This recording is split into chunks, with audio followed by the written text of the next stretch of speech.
No dia de ação de graças, minha irmã se levantou, bateu levemente na taça e anunciou como se estivesse recebendo um prêmio: pai e mãe vão assinar a casa em meu nome.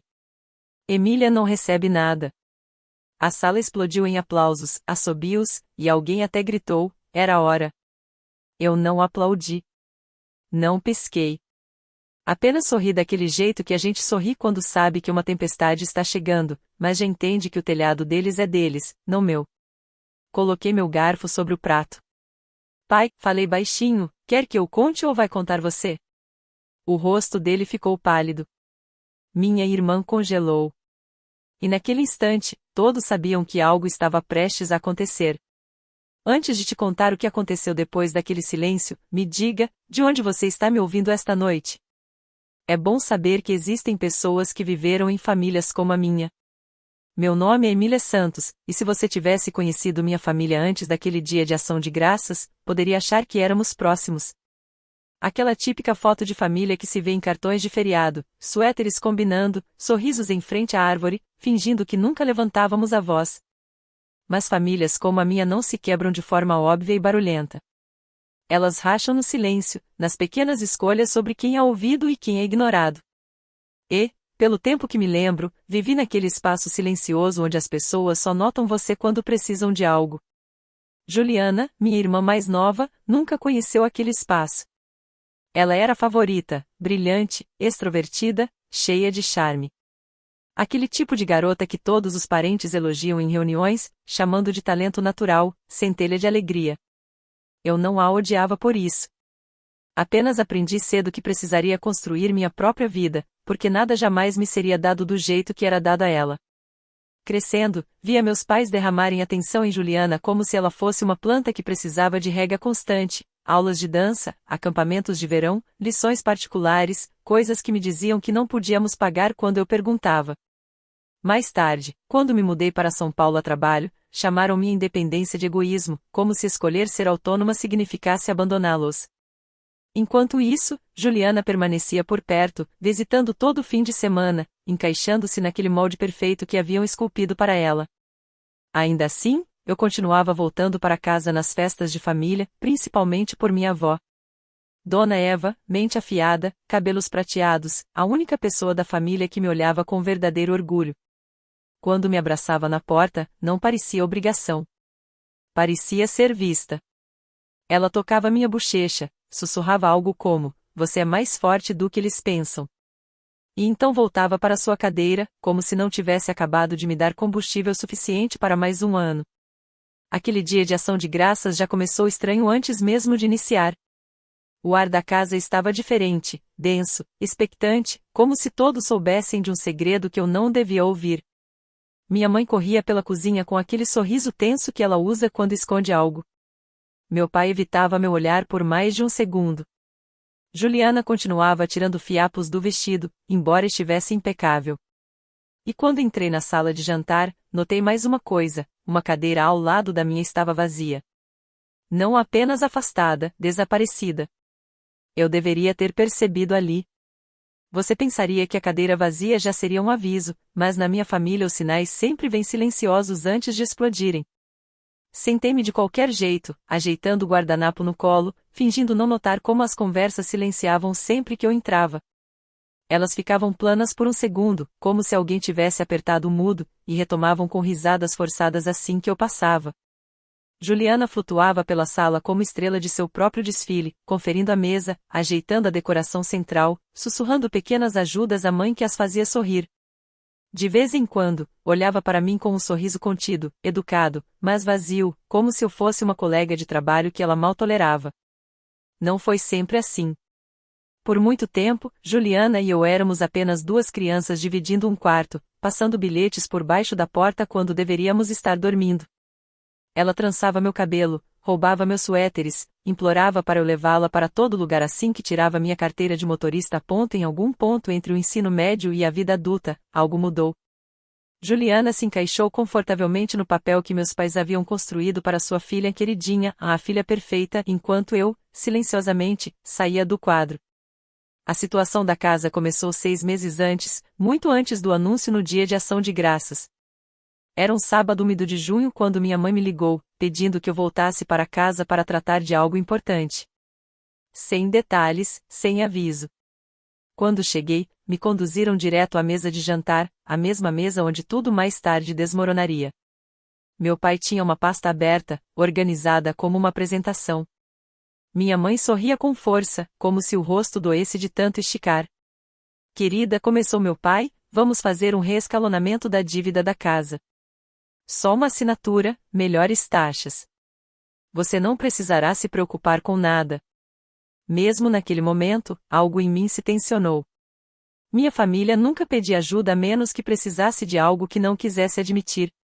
Folheei os papéis, coração acelerado, tentando entender os números. Algo estava errado. Páginas demais, valores riscados demais, explicações apressadas demais. Posso levar isso comigo? Perguntei, mantendo a voz calma. Meu advogado pode conferir. O silêncio que se seguiu me disse tudo. O sorriso da minha mãe vacilou. Meu pai fechou a pasta rápido demais, como se arrependesse de tê-la colocado na minha frente. É apenas uma formalidade, insistiu. Por que complicar? Mas levei a pasta mesmo assim. De volta a São Paulo, meu advogado folheou os papéis, sobrancelhas subindo a cada página. Ela não sorriu. Não enrolou. Me ligou na manhã seguinte, isso não é um reescalonamento, disse. É uma transferência de responsabilidade. Se você assinar, será responsável pela dívida deles. Dívida? Fiquei sem reação, encarando o telefone. Que dívida? Ela explicou devagar, cuidadosamente, uma segunda hipoteca, meses de pagamentos atrasados, cartas de apreensão, coisas que eu nem sabia que existiam. E, no momento em que entendi, algo dentro de mim se solidificou, não raiva, não ainda, algo mais frio, mais firme. 2 meses depois, meu pai ligou novamente, pedindo dinheiro. Não um empréstimo, não ajuda, dinheiro. Ele disse que era para contas médicas da minha mãe. Mas quando me ofereci para pagar o hospital diretamente, ele desmoronou. A história mudou. A verdade começou a aparecer. Pagamentos atrasados, prazos perdidos, desespero. E agora, sentada à mesa naquele dia de ação de graças, vendo Juliana brilhar sob toda a atenção, o peso daqueles 2 meses pressionava minhas costelas. Eles não estavam dando a casa a ela. Estavam passando a dívida. E esperavam que eu ficasse quieta ao lado dela enquanto isso acontecia. Quando novembro chegou, o segredo estava entre meus pais e eu como um fio elétrico vivo. Não falávamos sobre os papéis que recusei assinar, nem sobre a ligação em que meu pai admitiu a verdade. Nossas conversas se resumiam a notícias do tempo e perguntas sobre trabalho, como se pequenos papos pudessem cobrir um abismo. Eles não sabiam que eu tinha feito mais do que recusar. Eu mesma pesquisei os registros da propriedade. Sabia da segunda hipoteca, dos juros que os consumiam, do relógio da apreensão já correndo. Eles estavam se afogando e tentando arrastar alguém junto. No início, pensei que esse alguém sempre seria eu. Eu era a que tinha um emprego estável em São Paulo, sem filhos, a pessoa que eles viam como segurança, a quem achavam que tinham direito. Dizer não a eles era como aprender uma nova língua que tinha gosto de culpa. Então Juliana começou a postar pistas online, legendas sobre grandes mudanças, fotos na varanda com nossos pais, piadas sobre estar pronta para ser dona de casa. Cada postagem parecia mais uma peça se encaixando. Uma semana antes do dia de ação de graças, minha mãe ligou para falar de como Juliana estava animada para receber mais vezes, assim que a situação da casa fosse resolvida. Ela falou de forma leve, como se a casa fosse uma herança delicada, não uma bomba embrulhada em laço. Naquela noite, parei de esperar que eles consertassem tudo sozinhos. Fui até minha mesa, peguei uma pasta e comecei a preenchê-la, cópias de pagamentos atrasados, avisos, páginas de resumo mostrando exatamente o quanto estavam afundados. Não planejava humilhá-los. Planejava garantir que ninguém pudesse dizer que não sabia no que estava se metendo. Na manhã do dia de ação de graças, voltei para casa com aquela pasta na bolsa e um nó no estômago. Uma parte de mim ainda queria acreditar que eles me chamariam de lado, admitiriam que o plano tinha ido longe demais. Em vez disso, minha mãe me recebeu na porta com um abraço apertado, que cheirava a perfume e tensão. Você está linda, disse ela. Juliana vai ficar tão feliz que você veio. A forma como disse a Juliana, e não a nós, me disse tudo. A sala de jantar estava pronta. Folhas extras na mesa, copos brilhando, todas as cadeiras ocupadas, menos a minha. Minha vovó, sentada no cantinho de sempre, encontrou meu olhar e me deu um leve aceno, como se soubesse mais do que deixava transparecer. Quando me sentei, minha mão encostou na borda da bolsa. Papel contra tecido. Prova contra negação. Se eles queriam transformar aquele jantar em um espetáculo, eu não seria mais a figurante silenciosa. Quando Juliana se levantou e tocou a taça, eu já sabia que estava prestes a assistir o início de uma apresentação ensaiada sem mim. Ela estava radiante, com o cabelo perfeitamente arrumado e o colar que nossa vovó, Dona Eva, lhe dera brilhando sob a luz, como se tivesse sido escolhido para o grande momento que ela estava prestes a roubar. Minha mãe e meu pai vão assinar a casa no meu nome, anunciou, a voz claro bastante para atravessar pratos, copos e até conversas paralelas. A Emília não vai ficar com nada. A sala explodiu antes mesmo do sentido completo alcançar todo mundo. Palmas, assobios, gritos de apoio. Alguém bateu nas costas do meu pai. Minha mãe secou o canto do olho, como se presenciasse um noivado. Eu não toquei na minha taça. Nem pisquei. Apenas olhei para Juliana e sorri, não largo, não caloroso, mas o tipo de sorriso que carrega o peso de tudo que ainda não foi dito.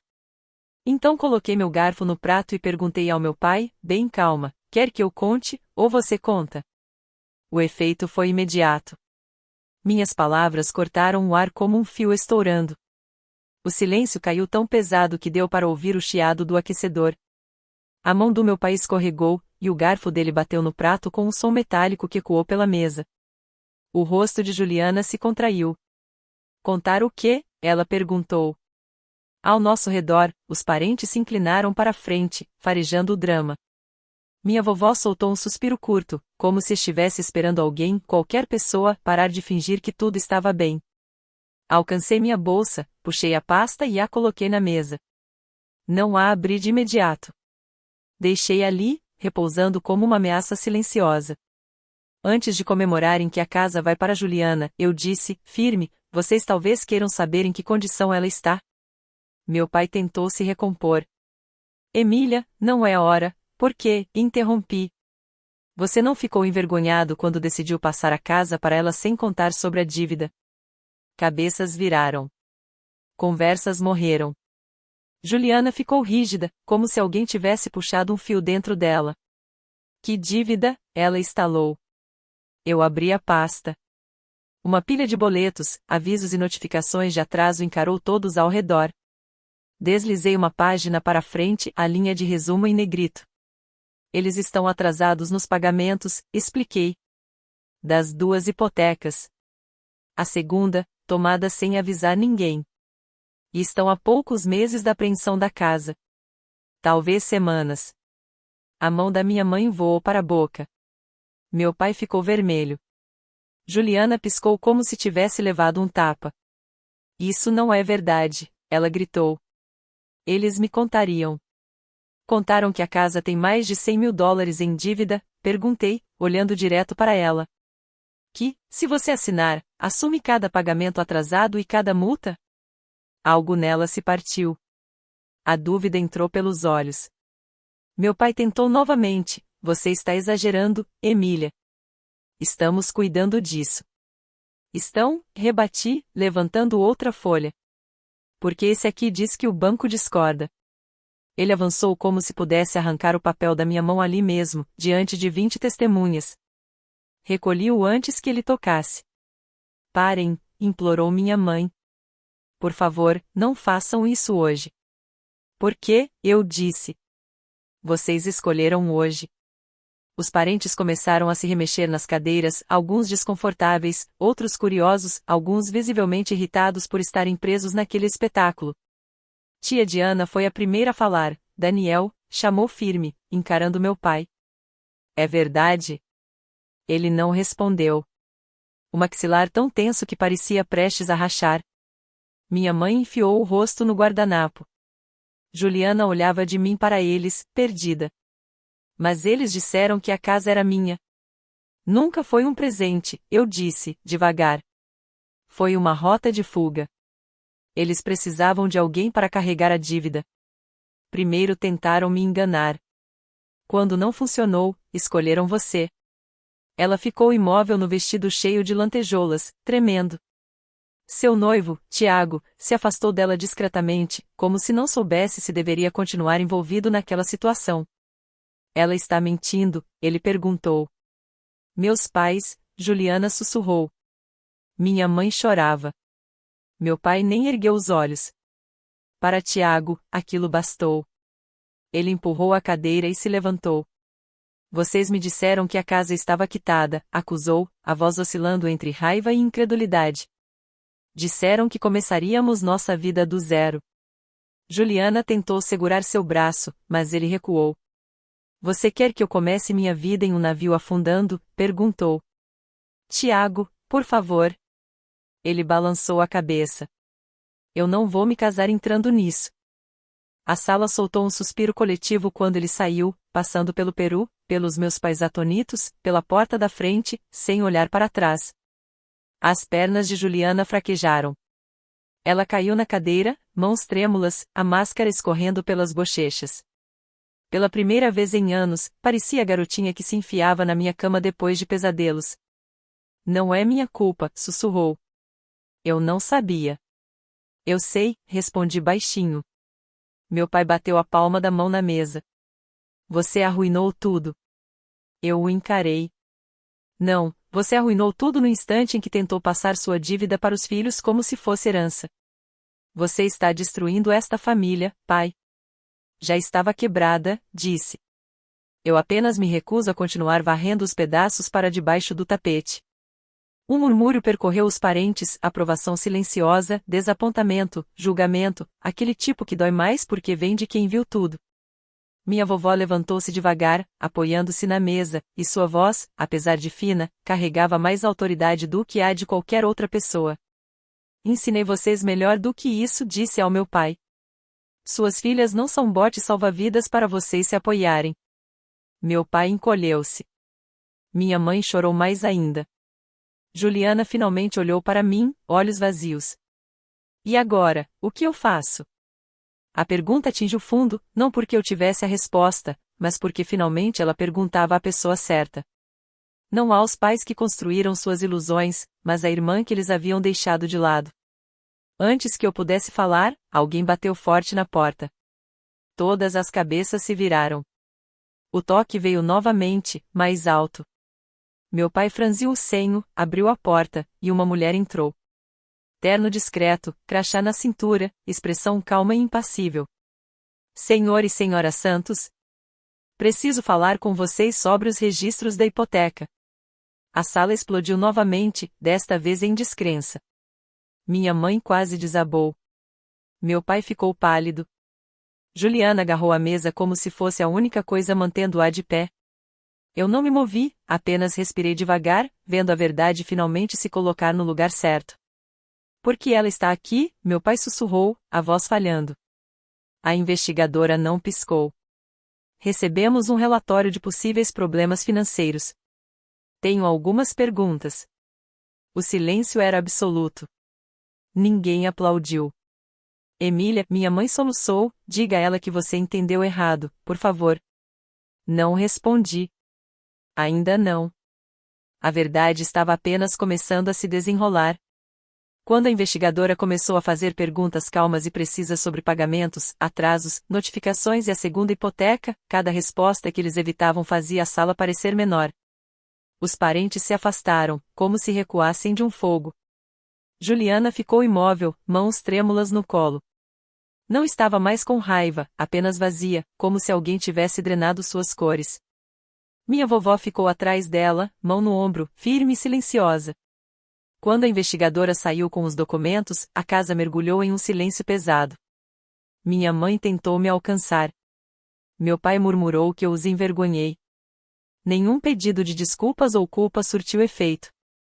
Peguei meu casaco. Juliana sussurrou, não vá. Eu ainda estarei aqui. Eu disse, apenas não mais para suas mentiras. Nas semanas seguintes, tudo mudou. Meus pais foram forçados a enfrentar o que haviam construído, camada por camada de segredos, desculpas e dívidas. A casa foi colocada à venda. Eles se mudaram para um pequeno apartamento do outro lado da cidade, mais silencioso do que jamais haviam sido. Sem anúncios grandiosos. Sem ilusões de filha queridinha. Juliana começou a fazer terapia. Ligava para mim frequentemente, às vezes para chorar, às vezes apenas para ficar em silêncio ao telefone. Ela finalmente entendeu por que eu deixei de permitir que nossos pais falassem por mim. Quanto a mim, aprendi algo que deveria ter sabido há anos: dizer a verdade não é traição. Ocultá-la, sim. E famílias construídas sobre a negação sempre desmoronam, cedo ou tarde. Se você já precisou se manter firme à mesa, cercado por pessoas que dizem te amar, me diga de onde você está me ouvindo. E depois de ouvir minha história, o que você teria feito?